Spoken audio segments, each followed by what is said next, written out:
What's going on, guys? BQ Aggie back again with another video. In this video, I will be detailing my very first experience attending the Dallas Card Show this past weekend, July 4th through the 7th. I only went to Saturday's show, but anyway, I just simply want to show you the pickups, the very few pickups that I was able to get at the Dallas Card Show, as well as kind of go through what my thoughts were regarding the show, and I did put some pen to paper just so I can have a uniform detailed list of things that I wanted to discuss. I'm going to try to keep it as quick as possible, but if you want, please feel free to put this on 1.5 times speed so you can watch it in a shorter amount of time. First off, I'm just going to simply show you the pickups. All I picked up were 5 James Bond cards for my James Bond PC, and they are of Joey Chitwood, Beatrice Liebert, George Leach, Irka Bochenko, and then Joaquin Martinez. So again, those are just 5 affordable James Bond autographs that I picked up at the show. So I was looking for hockey and James Bond. There was not a lot of either, obviously, at the show. I mean, I know that that's a very specific and particular thing that someone would collect, and with it being in Dallas, basketball, football, baseball was going to be the main focus on a lot of people's search habits and, of course, selling habits. Anyway, some of the things that I wanted to go over regarding the show was, number one, my wife and I both just suffered from sensory overload. While vintage was there, much of the stuff that you saw available from the vendors and the dealers was all the new and shiny stuff. All right. So, like, yes, they had the vintage where you could find your 76 tops Walter Payton, your 86 tops Jerry Rice, like all the good stuff. And then, of course, 51 Bowman mantles, and more on that later. But then you had massive, massive, massive amounts of the new and shiny stuff that everybody's looking to pick up. The pink unicorn, rainbow, zebra, disco shimmer, hot dog, refractor, purple parallel, 5 of 2. Just crazy, stupid shit like that. And I apologize up front. I may end up upsetting some of you guys by saying some of the things that I do, but again, this is just me. All right.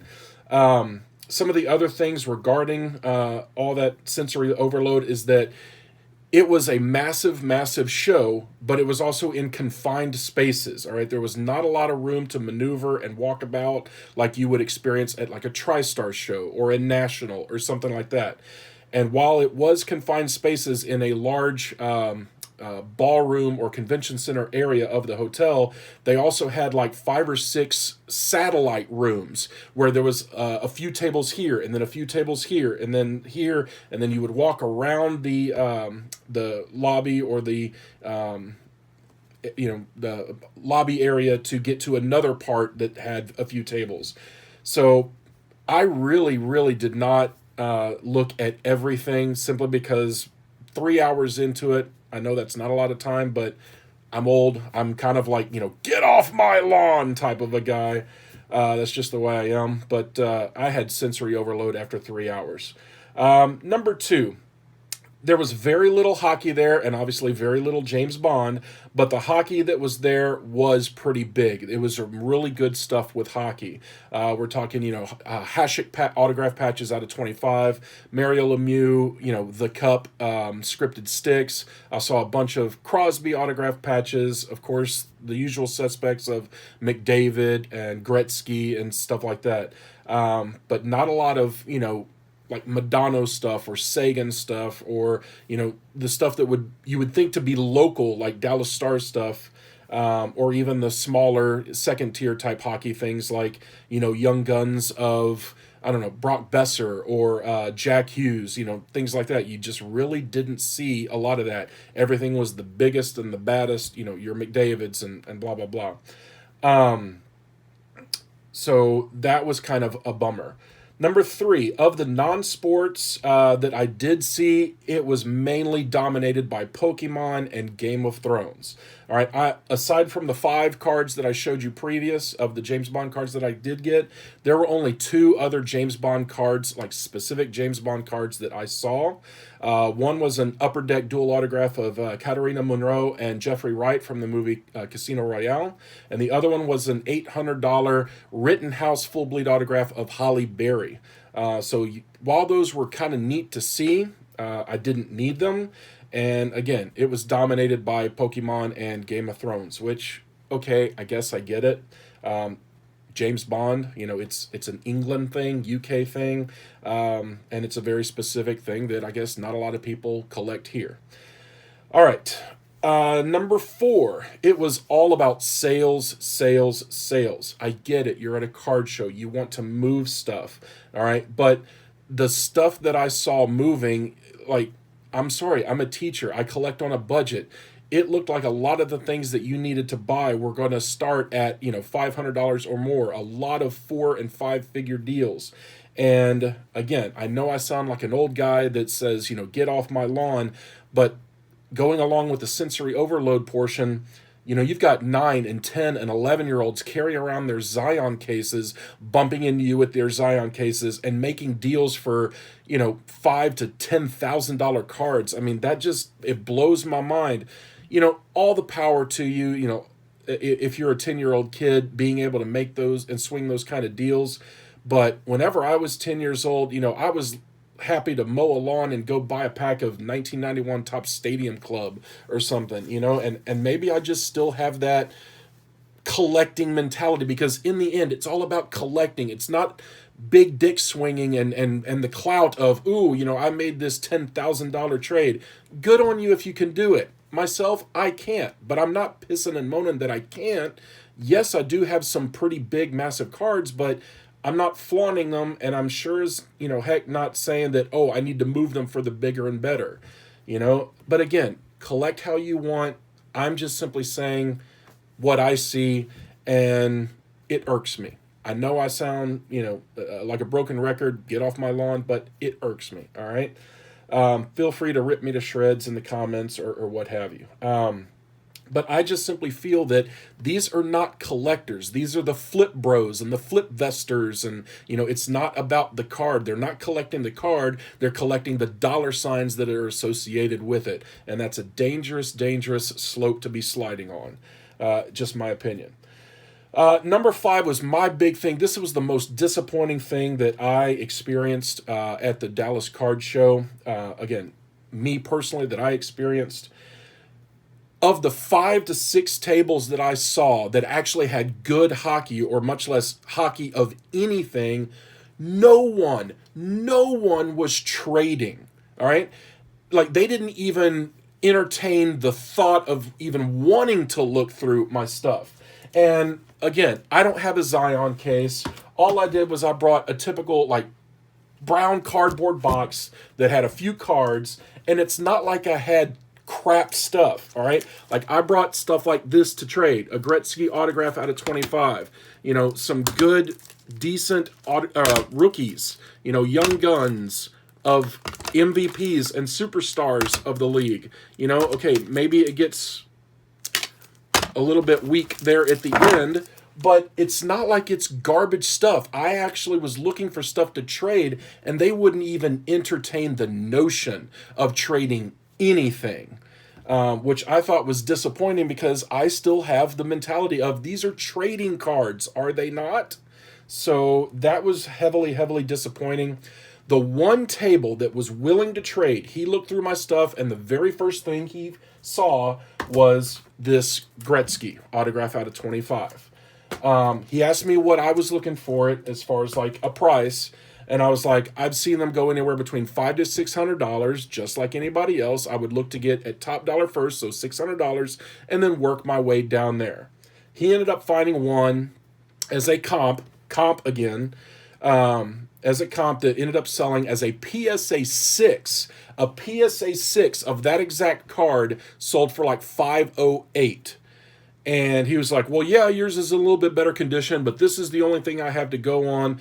And his reasoning for his price just confused the ever-living hell out of me. He was like, well, I give 1.4% or 1.4 times in reverse. And I'm like, what the hell are you talking about? So he calculated, he was like, okay, well, if I were to say $500, I would be able to give you 360. So I'm doing the math in my head because I am kind of a math teacher.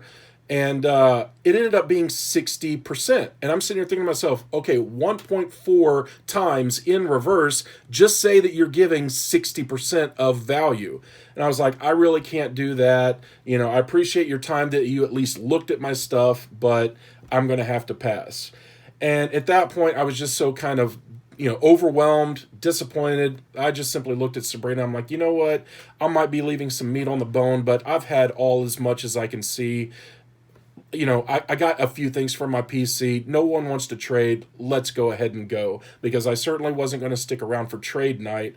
I just had no inkling to do so because I guarantee you none of the people would have had anything that I was interested in because it was all about the biggest and the brightest, the Joe Burrows and the Jalen Hurts and, Mike Trouts and just stuff that I'm not interested in, much less even have. So that was a huge disappointment regarding hockey and the trade front.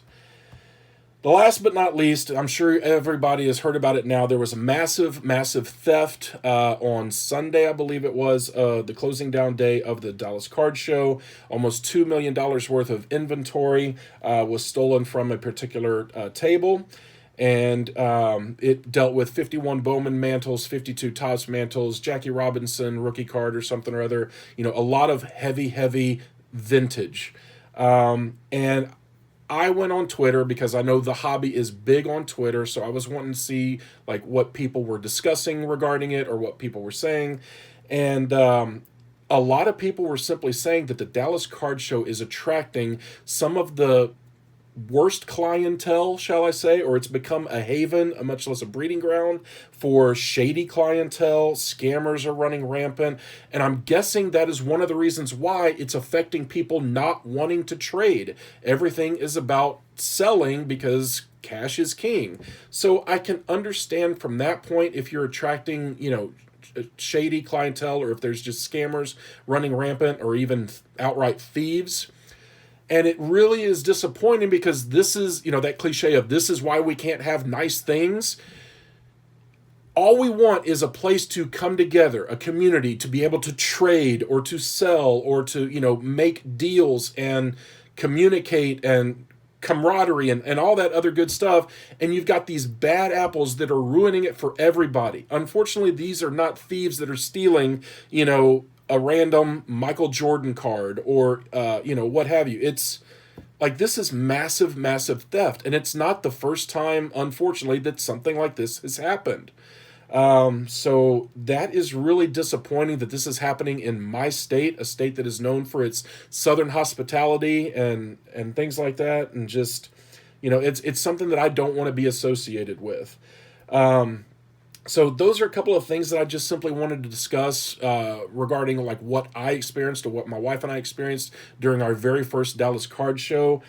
Yes, I am thankful that I went. I wanted to experience something like that. And it's something that I'm not able to experience on a regular basis because, like I said, we're both teachers. We in the Houston area, which is like 4.5 hours south of Dallas. So it's not something that we can just run up there and then run back home. We want to go and experience it and take a good weekend. So I had to wait until we were out for the summer in order to do so. But feel free to rip me in the comments if you want, or just simply kind of give me some pointers as to what I can expect as far as like trading and stuff is concerned, because sales right now on eBay absolutely suck unless you have the aforementioned things that people are looking for. Again, I'm a Bond and hockey collector, so it's very, very particular and specific. But even on Twitter, some of the guys that I follow that I've been in the community with that do a hockey trading thread, every Friday or every Wednesday, I post stuff in there and no one is biting. No one is, wanting to trade or wanting to buy. And it's just really, really tough right now. Yes, I get it. It's the off season, unless it's McDavid or Gretzky, nobody's just biting on anything. But still, like collecting cards and trading cards is about continuously collecting and trading. Like it's become dead to me. And I don't want to sound all gloom and doom. I try to remain hobby positive, but I really haven't found anything very positive in a long time, especially when I kind of go through the talking points that I did regarding the Dallas Card Show. But please feel free to write anything in the comments. I welcome it, whether it's positive, negative, calling me fat, whatever. I don't care. Just simply, let me know what you think. If you've gone to the Dallas Card Show, what you experience, what you expect, or things that you like, maybe some tips in how to trade or how to deal. But that's really all I wanted to talk about. I wanted to show you my few pickups that I did and talk to you regarding the Dallas Card Show. It's one of those things where I don't know if I'm gung-ho on returning. I will certainly go to the TriStar shows whenever they're here in Houston, but even then, those are kind of like very, very sparse in hockey, and no one trades there either. But it's different in that I go to the TriStar shows mainly for the autographed guests that are making their appearance. So I go there for the memorabilia aspect over anything else that I find. And whatever else I find is just simply icing on the cake. It's kind of a bonus. So I'll shut up for right now because I've already rambled on, but I sincerely thank you and appreciate you for watching the video for however long it is. Please feel free to like, comment, and subscribe if you so choose, and we will see you guys on the flip side. Thanks again, and take care.